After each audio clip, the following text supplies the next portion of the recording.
Reformasi. Reformasi. Syarak. Kalah arau, jangan marah. Jumlah Yang Berhormat ialah 222 orang. Yang tidak hadir 17. Yang tidak mengundi abstain 57.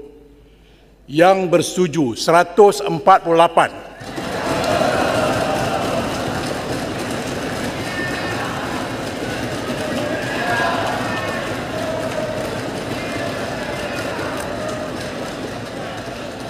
Maka reformasi.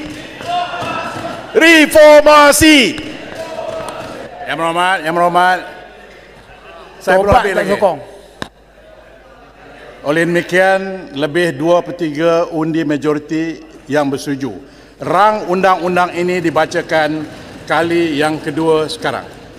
Rang undang-undang bernama Suatu Akta untuk meminda Perlembagaan Persekutuan.